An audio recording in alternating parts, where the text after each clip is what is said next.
প্রত্যেকদিন সকালে সূরাতুল ফাতিহা পড়ে ৩টি টাটকা পেয়ারা পাতা চিবিয়ে খেলে যে রোগের হাত থেকে আপনি বাঁচতে পারবেন তা এই ভিডিওতে আলোচনা করছি।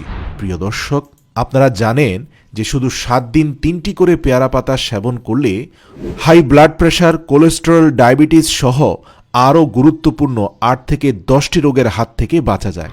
এছাড়াও পেয়ারা পাতা চিবিয়ে মুখে কিছুক্ষণ রাখলে দাঁতের শিরশিরে ভাব দূর হয়ে যায়। আজকের ভিডিওতে আমরা আলোচনা করব দৈনিক ৩টি পেয়ারা পাতা সূরা ফাতিহা পড়ে ফু দিয়ে চিবিয়ে খেলে যে সমস্ত রোগের হাত থেকে আপনি মুক্তি পাবেন। প্রিয় দর্শক, পেয়ারা পাতা দাঁতের জন্য খুবই উপকারী, কিন্তু শুধুমাত্র পেয়ারা পাতার গুণ এখানেই সীমাবদ্ধ নয়। নারী পুরুষের অনেক গুরুত্বপূর্ণ গোপন রোগের হাত থেকেও এই পেয়ারা পাতা রক্ষা করে। আরেকটা গুরুত্বপূর্ণ বিষয় হচ্ছে, যেহেতু বাংলাদেশের অধিকাংশ মানুষের ডায়াবেটিসের সমস্যায় ভুগে, পেয়ারা পাতা খেলে আপনার ডায়াবেটিক্স একদম নিয়ন্ত্রণে থাকবে। পেয়ারা পাতা রক্তে আলফা গ্লুকোডাইজ এনজাইম অ্যাক্টিভিটির পরিমাণ কমিয়ে দেয়। এর ফলে রক্তের শর্করার পরিমাণ ১০০% নিয়ন্ত্রণের মধ্যে চলে আসে। কিন্তু মনে রাখতে হবে, এর জন্য একটা নির্দিষ্ট নিয়মে আপনাকে পেয়ারা পাতাটা খেতে হবে। এছাড়াও যে কোনো ধরনের ব্যায়াম বা ডায়েট কন্ট্রোল ছাড়া যারা পেটের চর্বি ও ওজন কমাতে চান, তারা পেয়ারা পাতা খাওয়ার সঠিক নিয়মটি ভিডিওর শেষে আপনাদের বর্ণনা করছি, তাই ভিডিওটি শেষ পর্যন্ত দেখুন। পেয়ারা পাতা জটিল কার্বোহাইড্রেটকে সুগারে রূপান্তরিত হতে দেয় না। এই ধরনের সুগার অতিরিক্ত ক্ষুধা এবং ওজন বৃদ্ধির জন্য দায়ী। যারা উচ্চ রক্তচাপে ভুগছেন, অর্থাৎ হাই ব্লাড প্রেশার, তারা একবার পেয়ারা পাতা খেয়ে দেখুন। এটা ইনস্ট্যান্ট, অর্থাৎ তাৎক্ষণিকভাবে আপনার রক্তচাপকে একদম নিয়ন্ত্রণ করে ফেলবে। এক্ষেত্রে ব্লাড প্রেশারের উচ্চমাত্রার ওষুধ না খেয়ে এই ভেষজ পেয়ারা পাতা খেয়ে ট্রাই করতে পারেন, কারণ পেয়ারা পাতা রক্তকে অতিরিক্ত ঘন হতে দেয় না এবং দেহের রক্ত চলাচলের মাত্রা ঠিক রাখার মাধ্যমে রক্তচাপ নিয়ন্ত্রণে রাখে। পেয়ারা পাতা উচ্চ ফাইবার ও হাইপোগ্লাইসেমিয়া ধর্মীয় হওয়ায় এটি সহজে উচ্চ রক্তচাপের বিরুদ্ধে কাজ করে।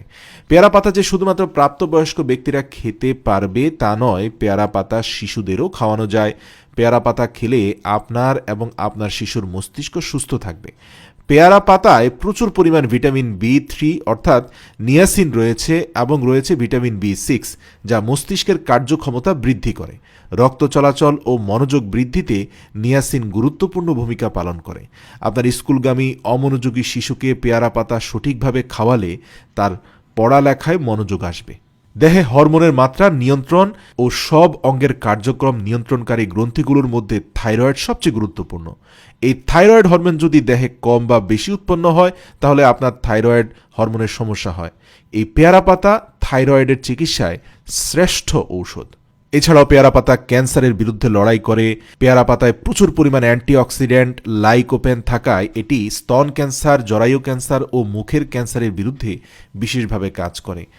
এছাড়াও এতে রয়েছে প্রচুর পরিমাণ ভিটামিন সি, অ্যান্টিঅক্সিডেন্ট এবং আয়রন, যার ফলে আমাদের শরীরে অ্যালার্জি, রেস, চুলকানি ইত্যাদি সমস্যায়ও পেয়ারা পাতা খুব উপকারী।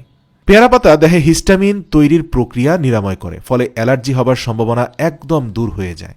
এছাড়াও পোকামাকড়ের কামড়ে ফুলে গেলে সেখানে পেয়ারা পাতা ব্যবহার করতে পারেন, সাথে সাথে ভালো হয়ে যাবে ইনশাআল্লাহ। এছাড়াও পেয়ারা পাতা পুরুষের প্রোস্টেট ক্যান্সার রোধ করতে পারে। যাদের প্রোস্টেটের সমস্যা রয়েছে, পেয়ারা পাতা খেয়ে দেখুন। মাত্র 3টি পেয়ারা পাতা চিবিয়ে খাওয়া মাত্র আপনার মাড়ি দিয়ে রক্ত পড়া, মুখের ঘা, মাড়ির ব্যথা বা দাঁতের যে কোনো শিরশিরে ভাব দূর হয়ে যাবে যদি পেয়ারা পাতা পিষিয়ে মুখে লাগান অথবা পেয়ারা পাতা চিবিয়ে মুখে কিছুক্ষণ ধারণ করে রাখেন। প্রিয় দর্শক, পেয়ারা পাতা খাওয়ার সর্বপ্রথম পদ্ধতিটি হচ্ছে পেয়ারা পাতা পানিতে ফুটিয়ে নিতে হবে। এজন্য 7 থেকে 8টি কচি পেয়ারা পাতা 2 গ্লাস পানিতে ফুটতে দিন। সেই ফোটানো পানি যখন 1 গ্লাস পরিমাণ হয়ে আসবে, তখন সেটা ছেঁকে নিন। চাইলে এর মধ্যে গ্রিন টি এর ব্যাগ অথবা চায়ের পাতা ব্যবহার করে আপনি চায়ের সাথে মিশিয়ে খেয়ে নিতে পারেন। এই পানি কুসুম গরম থাকা অবস্থায় সকালে অথবা রাতে পান করুন, তবে দিনে একবার পান করাই যথেষ্ট, এর বেশি করবেন না, অ্যাসিডিটির সমস্যা হতে পারে। পেয়ারা পাতা ফোটানো পানি খালি পেটে খাওয়ার প্রয়োজন নেই, তবে মনে রাখবেন যে কোনো খাবার খাওয়ার 1 ঘন্টা আগে পান করলেই হবে, অর্থাৎ পেয়ারা পাতা খেয়েই কিছু খেয়ে ফেলবেন না, 1 ঘন্টা গ্যাপ দিবেন। এই নিয়মে টানা 7 দিন পেয়ারা পাতার পানি পান করুন। আর দ্বিতীয় নম্বরটি হচ্ছে, যদি আপনার কাছে এই সকল পেয়ারা পাতা সিদ্ধ করার ব্যাপারটা ঝুটঝামেলা মনে হয়, তাহলে কচি 3টি পেয়ারা পাতা চিবিয়ে খেয়ে ফেলুন, যেটা শুরুতেই বলেছি। মাঝারি সাইজের টাটকা 3টি পেয়ারা পাতা সকালবেলা খালি পেটে চিবিয়ে খেয়ে নিন। এতে করে আপনার শরীরে যে যে রোগের কথা বলেছি, ইনশাআল্লাহ আল্লাহর রহমতে সেগুলো ভালো হয়ে যাবে। তবে মনে রাখবেন, প্রত্যেকটি আমলের পূর্বে সূরাতুল ফাতিহা পড়ে আল্লাহ তাআলার কাছে সাহায্য চাইবেন রোগ মুক্তির জন্য। নিঃসন্দেহে সূরাতুল ফাতিহাকে সূরাতুশ শিফা বা রোগ মুক্তির সূরা বলা হয়। মনে রাখবেন, সূরাতুল ফাতিহা ও আল্লাহর তরফ থেকে আসা আপনার জন্য শ্রেষ্ঠ বাণী। একইভাবে পেয়ারা পাতা ও রব্বুল আলামিনের সৃষ্টি একটি বৃক্ষের পাতা। তাই আল্লাহর সাহায্য নিয়ে আমলগুলো করবেন, আল্লাহ আপনাকে শিফা দান করবেন ইনশাআল্লাহ।